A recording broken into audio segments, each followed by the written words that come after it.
Bonjour à tous et bienvenue pour cette nouvelle vidéo. Donc je viens de m'acheter l'Osmo Pocket. Alors on est en fin 2020. Beaucoup d'entre vous demanderont pourquoi acheter une Osmo Pocket en fin 2020. C'est très simple, c'est que c'est une caméra qui m'a toujours plu de par ses caractéristiques, mais était beaucoup trop chère au départ. Là j'ai trouvé une occasion.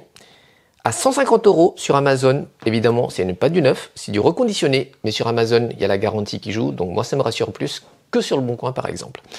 Quoi qu'il en soit, c'est fait. Alors du coup, en 2020, faire un test de l'Osmo Pocket, ça n'a pas de sens. Il y a déjà plein de vidéos qui existent. Par contre, je vais vous parler des raisons qui m'ont poussé à acheter l'Osmo Pocket et pourquoi je la préfère aux autres caméras comme la FiMi-Palm ou l'Osmo Action par exemple. Allez, c'est parti.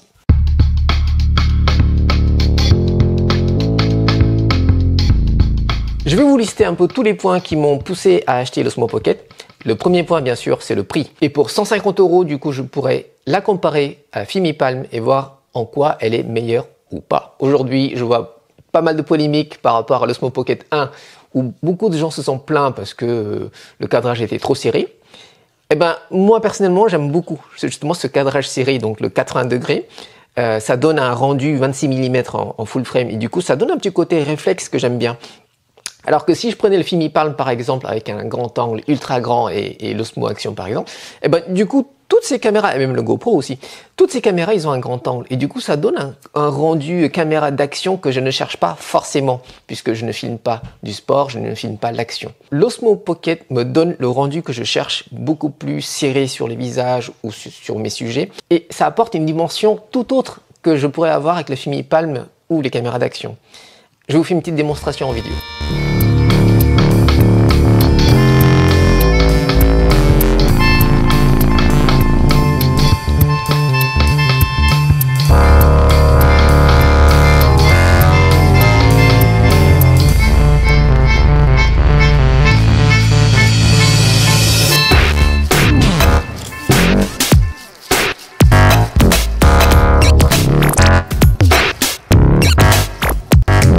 Le troisième point que j'adore sur l'Osmo Pocket, c'est son bokeh.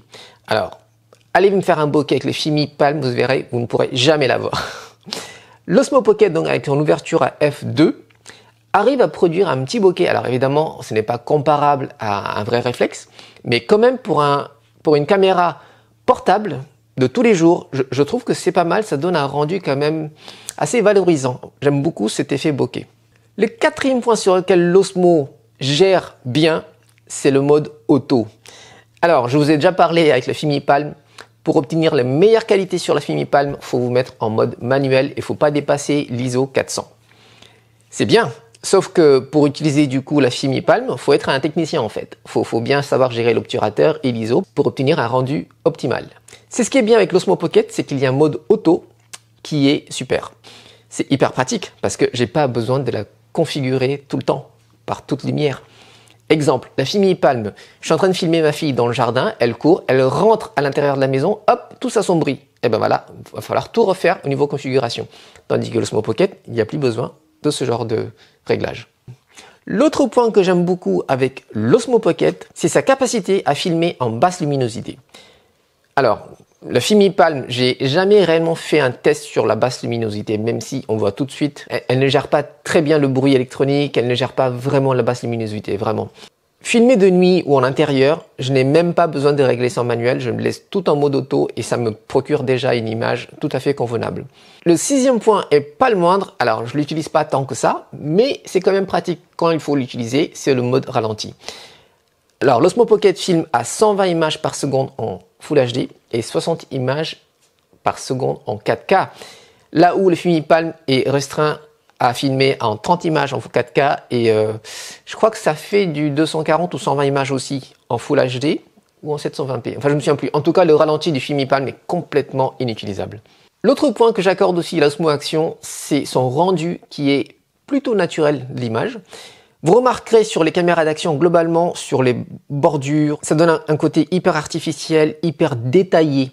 Et en fait, c'est un filtre artificiel en fait qui permet de pousser la clarté, voilà, la netteté en fait de l'image. Là, avec l'Osmo Pocket, du coup, je retrouve un rendu plus naturel des caméras et c'est même plus agréable en fait de voir ça de temps en temps et avoir l'option de pousser la netteté si j'ai besoin en post-production. Et le dernier point, c'est la qualité de construction de l'Osmo Pocket. Ça n'a rien à voir par rapport à la FimiPalm par exemple, où le plastique craque un peu à chaque fois que vous appuyez sur le bouton. Eh ben, je n'ai plus cette sensation sur l'Osmo Pocket. De plus, l'écran tactile est plus fluide aussi, je trouve. Alors bien sûr, l'Osmo Pocket n'est pas dénué de défauts. Il y a aussi beaucoup de défauts. Enfin, défauts, c'est plutôt des manques que je dirais. Surtout quand on est passé par la FimiPalm au départ. C'est vrai que là, par exemple, je vois qu'il y a plein de choses qui manquent et sur lesquelles il faut payer pour l'avoir. Exemple, il n'y a pas de joystick, par exemple, là-dessus. Si je veux le module Wi-Fi, il faut que je paye aussi. Là, ou sur le FimiPalm, il y avait tout ça. Un autre exemple tout bête, il n'y a pas de pas de vis. Je ne peux pas installer l'Osmo Pocket sur un trépied. Voilà, si je veux l'installer, pareil, il faut que j'achète un accessoire en plus. L'autre point sur lequel l'Osmo n'arrive pas non plus à la cheville de la FimiPalm, c'est en autonomie. Alors, c'est annoncé à 120 minutes, mais généralement, on n'est jamais à 120 minutes, on est plutôt à 100, allez, 90 minutes. Mais c'est vrai que la FimiPalm, par exemple, on peut filmer en 240 minutes annoncé. Donc, on va dire, même si on approche les 200 minutes, c'est plus de 3 heures, c'est quand même beaucoup plus que l'Osmo Pocket. En termes de stabilisation, il faudrait que je pousse le test un peu plus loin, mais je trouve que globalement, on ressent beaucoup plus cet effet de secousse quand on marche. Donc, du coup, là, j'ai envie de dire, je vais peut-être donner le point à la FimiPalm. Mais encore une fois, je pousserai un peu plus le test là-dessus avant de revenir vers vous. Voilà, j'espère que cette vidéo vous a plu. Si vous avez aimé, laissez un petit like. Si vous n'êtes pas encore abonné, abonnez-vous sur ma chaîne. Et je vous dis à très vite. À bientôt les amis.